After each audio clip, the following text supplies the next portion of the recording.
Hi friends! Tada! Digital Walker. So I am about to unbox our new OnePlus 7 Pro from Digital Walker. So this new gadget, not mine. This is not mine. For my wife. We are going to replace yung Huawei niya. Baka kasi maghang na, hindi na gumana because of the US ban. So, let's see. Ano ba yung OnePlus 7 Pro T? Okay, so this is just a quick unboxing of the OnePlus 7 Pro. So, I bought this from Digital Walker. So, as you can see, OnePlus community. So it comes with an 18 months warranty here in the Philippines. Kung binili nyo to sa Digital Walker, then yes, it has an 18 months warranty. But if you try to buy from Green Hills, yan, so walang warranty yan. Hindi yan i-accept ng Digital Walker. So set aside ko muna to. As you might notice, meron siyang mga kasamang freebies. Yan to. Power cord, external battery pack, meron siyang Type-C to micro SD, and ito, easy grip, phone grip, and wireless headset, base use. Then meron siyang additional cable. So gusto ko yung cable kasi talagang high quality siya. Ito siya. Ito. So compare sa ibang mga cable, ito medyo mabigat siya. And kita nyo kung nakikita to sa lens, talagang, well, for me talagang mga high quality siya. Yan. Ayan. By the way, may kasama rin siyang transparent case. And eto. So ano ba to? Don't know. Saan to ginagamit? Audio converter. Okay. Unbox ko to. Usog ko para mas makita. Unbox.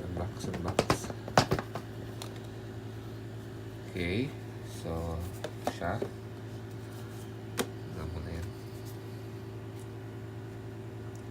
OnePlus community.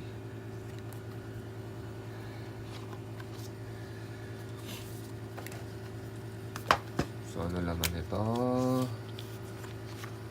Mga I think this is just a booklet. Oh, invitation letter. Welcome.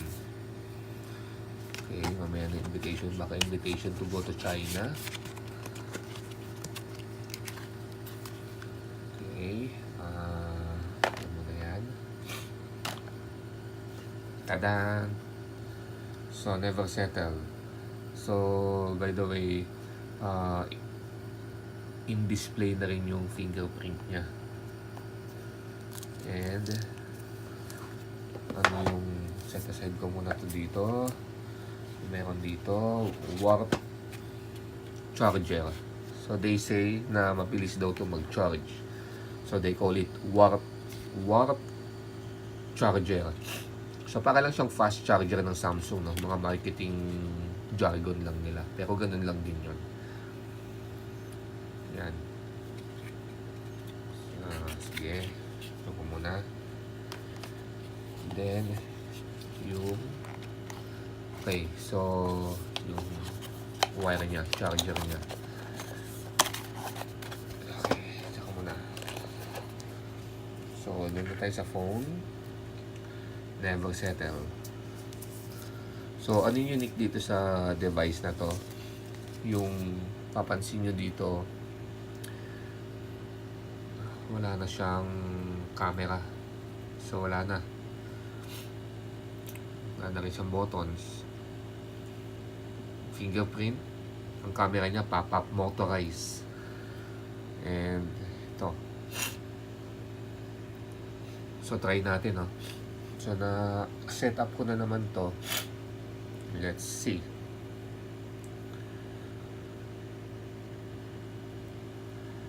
Okay.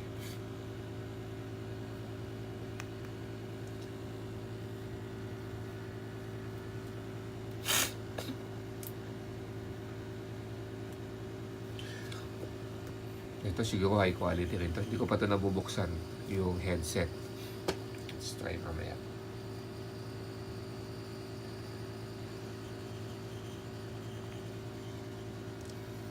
So yan, nabubot na.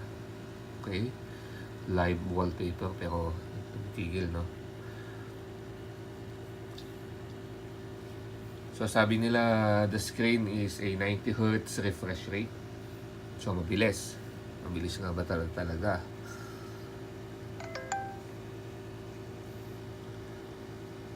Nakaset na siya, no? By default nakaset siya sa 90 Hz refresh rate. So I don't know kung ano ba yung 90 Hz refresh rate na yun. Ayan, no? Mas mabilis kaysa sa ordinary. Yun, mabilis siya. So hindi ko pa siya na-explore masyado. Basic setup pa lang ginawa ko dito. And this is a 256 gigabytes yung storage niya. And 8 gig memory. And then this uses Oxygen OS ng OnePlus on top of Android. And ano pa ba? So, yung camera niya, so pag kinamera natin, yan, malinaw siya, pero if I compare it to my XS Max, medyo hindi ko alam, pero parang mas malinaw sa XS Max.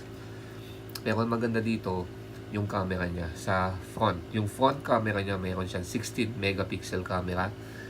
And then yung back niya, mayroon siyang 48 megapixel and 3 times optical zoom. So pag inactivate natin yung front facing camera, ito yung sinasabing motorized front camera. Yan. So may sound yan. So hindi siguro nakaka-capture nung phone ko nung video recording yung sound, pero may interesting sound siya pag ina-activate. Okay. And then they said na tested daw nila to pag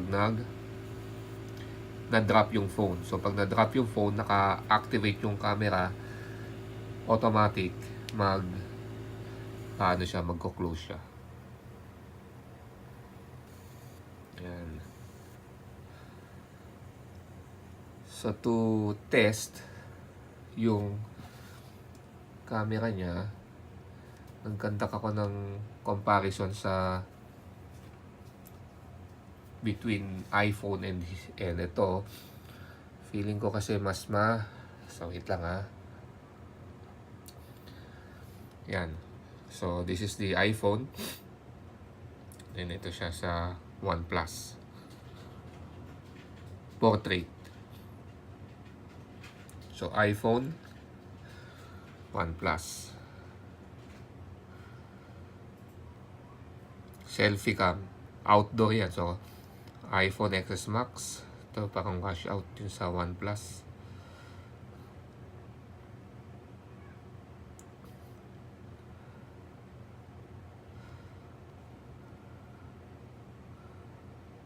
Yan.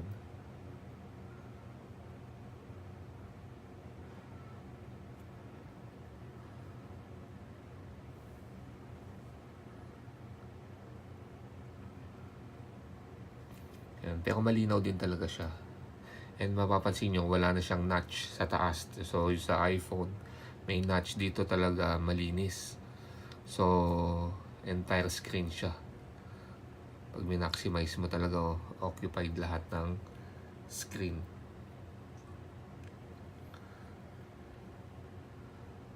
So yun lang for my quick unboxing of this OnePlus 7 Pro.